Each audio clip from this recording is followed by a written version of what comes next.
नमस्कार मेरे प्यारे बच्चों। आज हम क्लास 10th के चैप्टर 2 को समझने वाले हैं, द्विघात बहुपद को, क्लास 10th के मैथ का। ठीक है, मोस्ट इंपोर्टेंट क्वेश्चन भी हम लोग कराएंगे, चैप्टर भी कराएंगे, प्रश्नावली भी कराएंगे। ठीक है, इस सवालों को करने से पहले हम कुछ बेसिक्स चीज़ें समझने वाले हैं और फॉर्मूले समझने वाले हैं, कुछ सूत्र समझने वाले हैं, उनको आज हम क्लियर करेंगे। ठीक है, तभी आगे जाके हम सवालों को अच्छे से कर पाएंगे। क्लियर है? लेकिन सबसे पहले अगर हमको बेसिक चीज़ें आ रही हैं, हमको फॉर्मूले अच्छे से आ रहे हैं, हमको सूत्र अच्छे से आ रहे हैं, तो सवालों में कोई दिक्कत होने वाली नहीं है।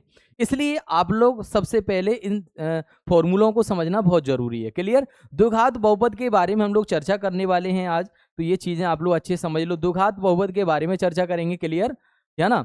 तो बहुपद किसे कहते हैं, रैखिक बहुपद किसे कहते हैं, द्विघात बहुपद किसे कहते हैं, त्रिघात बहुपद किसे कहते हैं, उसके बाद बहुपद में कौन कौन से फॉर्मूले यूज होते हैं, उनके बारे में आज हम चर्चा करने वाले हैं। क्लियर है? तो ये चीज़ें कहीं ना कहीं आप लोगों को समझ में आ जाएंगी, तो कहीं ना कहीं कोई दिक्कत नहीं आएगी मेरे प्यारे बच्चों।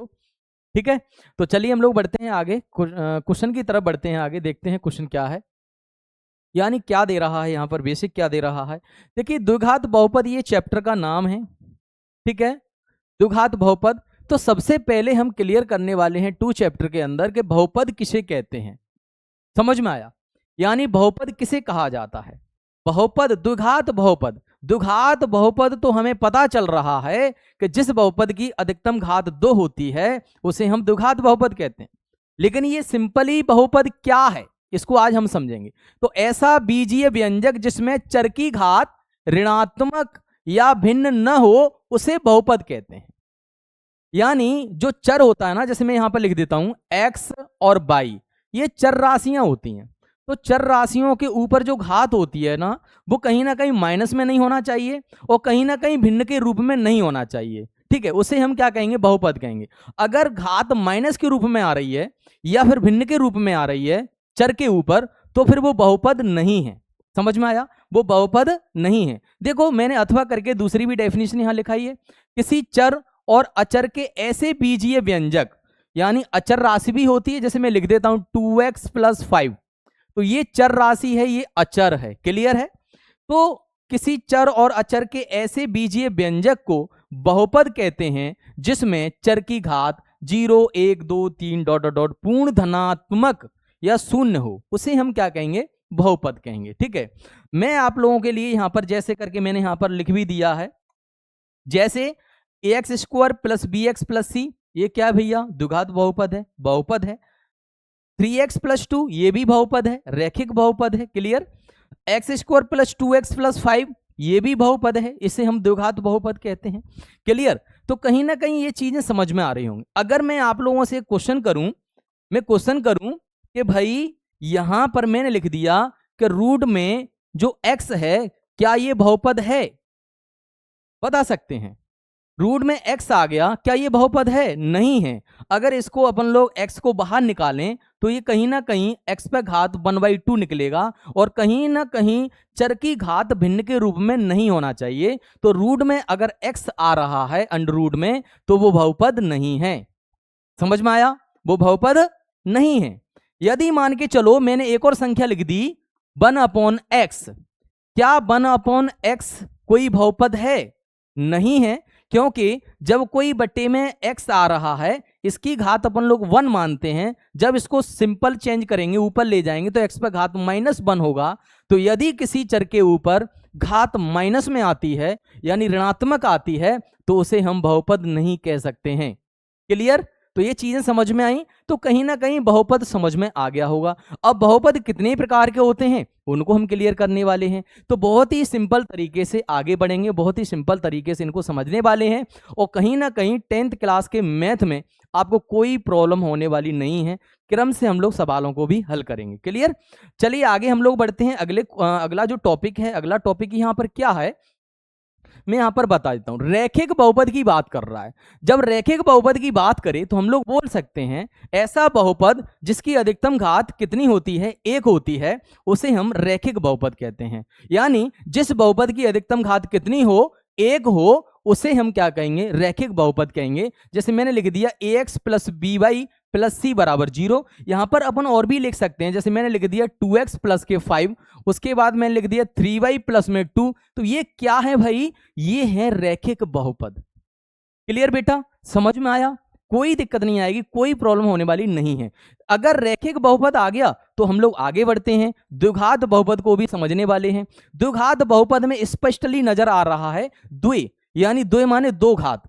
जिस बहुपद की अधिकतम घात 2 होती है, जिस बहुपद की अधिकतम घात 2 होती है, उसे हम द्विघात बहुपद कहते हैं मेरे प्यारे बच्चों। क्या कहते हैं? द्विघात बहुपद कहते हैं। जिस बहुपद की अधिकतम घात 2 होती है उसे हम द्विघात बहुपद कहेंगे। जैसे करके मैंने यहां पर लिखा भी दिया है।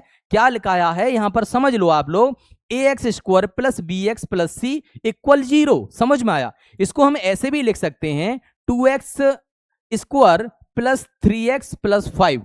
तो ये भी कहीं ना कहीं द्विघात बहुपद है। कहीं ना कहीं ऊपर 2 नजर आ जाएगा घात के रूप में, चर की घात के रूप में 2 नजर आ जाएगा, उसे हम लोग क्या कहेंगे, द्विघात बहुपद कहेंगे। क्लियर, समझ में आया?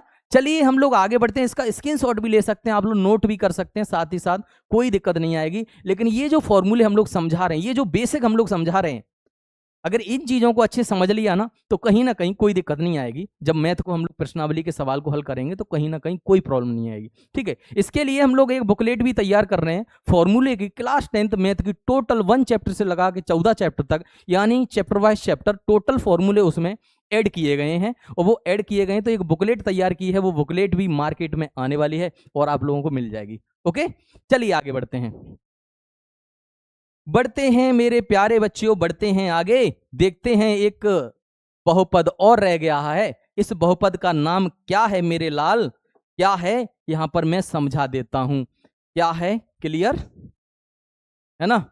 इस बहुपद का नाम है त्रिघात बहुपद। द्विघात बहुपद हमने पढ़ लिया है ना, रैखिक बहुपद हमने पढ़ लिया। अब हम त्रिघात बहुपद को हम पढ़ने वाले हैं।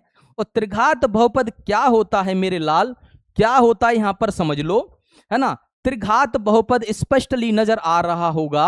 त्रिघात बहुपद, जिस बहुपद की अधिकतम घात 3 होती है, जिस बहुपद की अधिकतम घात 3 होती है उसे हम त्रिघात बहुपद कहते हैं। क्या कहते हैं मेरे लाल?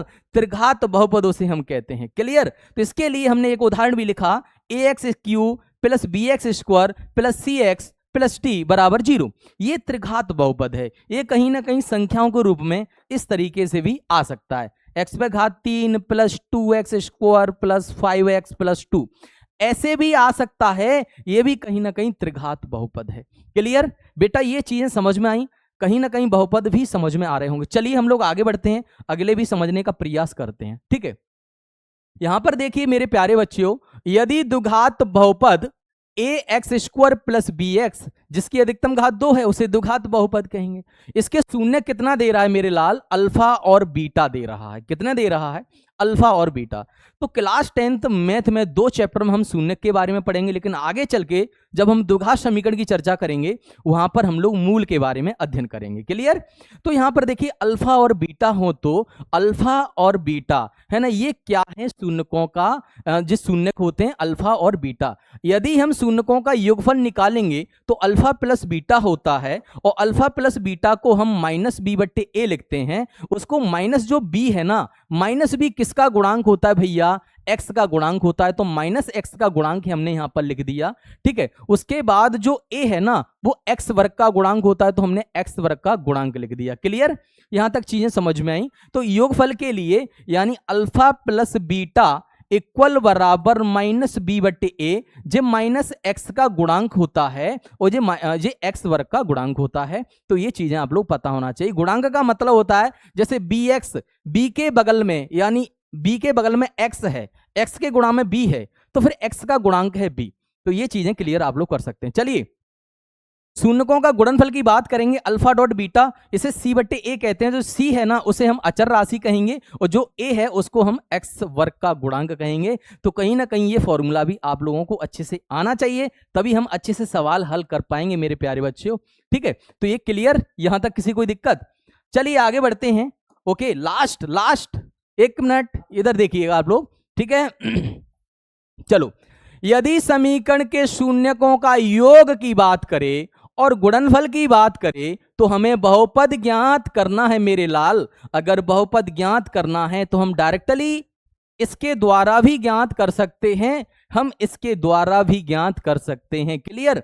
तो यहां पर हमने एक फॉर्मूला यहां पर लिखाया, एक्स स्क्वायर माइनस मूलों का योगफल x प्लस मूलों का गुणनफल इक्वल 0, या करके मैंने एक और फॉर्मूला लिखाया, x square minus alpha plus beta x plus alpha dot beta. Clear? तो इस फॉर्मूले के द्वारा भी हम किसी मतलब द्विघात बहुपद ज्ञात कर सकते हैं। यदि किसी सवाल में शून्यकों का योगफल दिया हो और गुणनफल दिया हो तब हम उनका बहुपद ज्ञात कर सकते हैं आसानी से। ठीक है, तो ये कहीं ना कहीं बेसिक हो चुका है। इसके बाद हमारी जो नेक्स्ट वीडियो है वो आने वाली है 2.1।